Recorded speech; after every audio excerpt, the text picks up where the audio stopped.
What exactly is Bitcoin? Satoshi Nakamoto, a pseudonymous programmer, published a 9-page document outlining a new decentralized digital currency in 2008. Bitcoin is the world's first successful decentralized cryptocurrency and payment system, launched in 2009 by Satoshi Nakamoto, a mysterious creator who only goes by the name Satoshi. The term, cryptocurrency, refers to a class of digital assets in which transactions are secured and verified through the use of cryptography, a scientific practice of encoding and decoding data. These transactions are frequently stored on computers distributed around the world using blockchain, a distributed ledger technology. Bitcoin can be divided into smaller units called satoshis, up to 8 decimal places, and used for payments, but it is also regarded as a store of value, similar to gold. This is due to the fact that the price of a single Bitcoin has risen dramatically since its inception, from less than a cent to tens of thousands of dollars. When discussing Bitcoin as a market asset, the ticker symbol BTC is used. The term, decentralized, refers to something that is widely distributed and does not have a single, centralized location or controlling authority.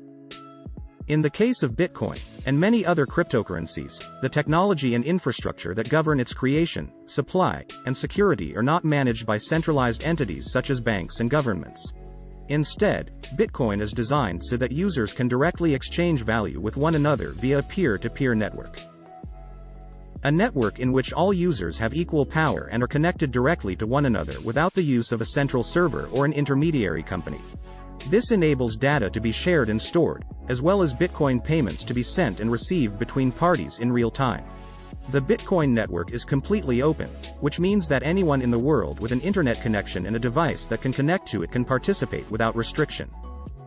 It's also open source, which means anyone can view or share the source code on which Bitcoin was built.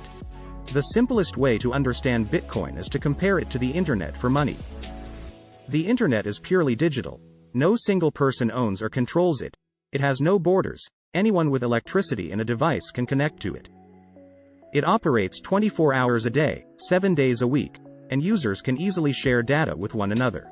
Imagine if there was an internet currency, in which everyone who used the internet could contribute to its security, issue it, and pay each other directly with it without involving a bank. That is essentially what Bitcoin is. A substitute for fiat currency. Nakamoto created Bitcoin as an alternative to traditional money, with the goal of eventually making it a globally accepted legal tender that people could use to buy goods and services.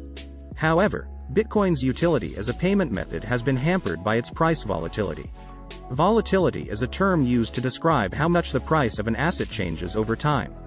Bitcoin's price can fluctuate dramatically from day to day, and even minute to minute, making it a less than ideal payment option. For example, you wouldn't pay $3.50 for a cup of coffee that was worth $4.30 5 minutes later. It also doesn't bode well for merchants if the price of Bitcoin falls dramatically after the coffee is delivered. Bitcoin functions in many ways in opposition to traditional money. It is not controlled or issued by a central bank. It has a fixed supply, which means new Bitcoins cannot be created at will, and its price is unpredictable. Understanding these distinctions is critical to comprehending Bitcoin. If you enjoyed this video, give it a like and subscribe for more crypto content.